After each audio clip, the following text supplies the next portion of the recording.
Darul Hikmah presents Story Time. Get what you give. Bismillahir Rahmanir Rahim. There was a wealthy and kind man who had 2 sons.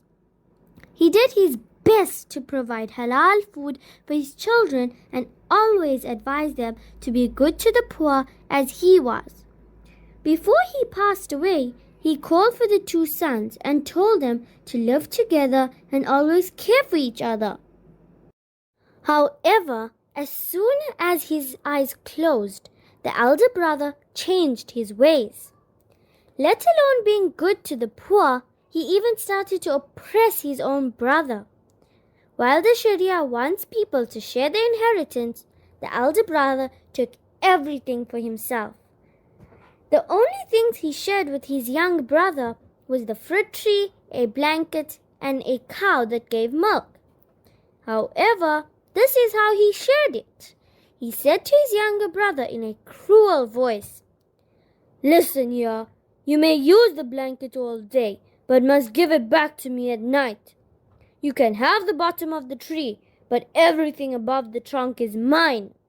You may also wash the cow's head and feed her, but I shall see to the milking." The poor younger brother then had to see that the tree was watered every day, while his brother picked all the lovely fruits and ate them without giving any to his younger brother. The younger brother then also had to wash the cow's mouth and feed her, while the elder brother milked it and had all the milk for himself.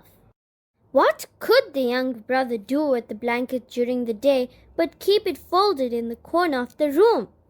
He would then shiver all night in the cold. Things went on like this for many months, and you should know that when an oppressor carries on for too long, Allah subhanahu wa ta'ala eventually pulls the rope in. The younger brother made dua to Allah subhanahu wa ta'ala to make things easy for him. The younger brother later met an old man, and after relating the entire incident to him, the old man gave him some advice and told him to be patient. The following day, when the elder brother was picking the fruit, he felt the tree shaking beneath him. Looking down, he saw his younger brother chopping at the trunk with his axe. "What are you doing?" he shouted.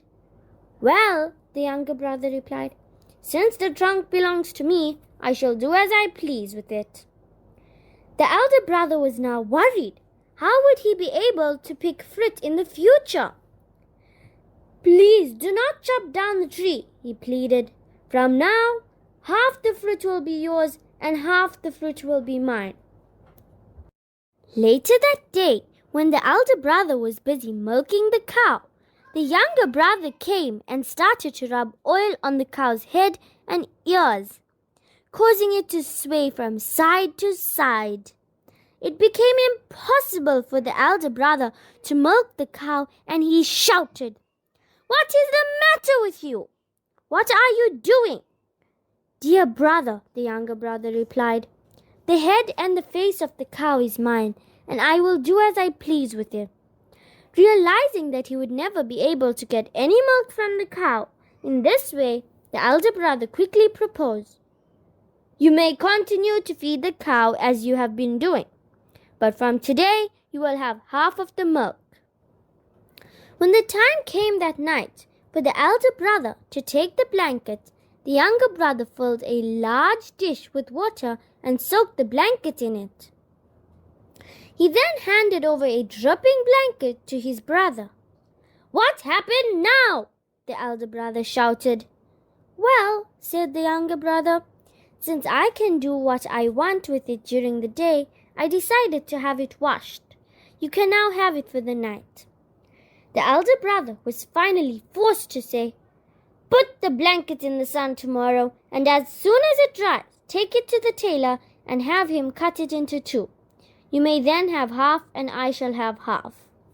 From this story, we learn when Allah subhanahu wa ta'ala decided to help the oppressed brother, the elder brother actually gave the younger brother his share, and that we should never oppress anyone.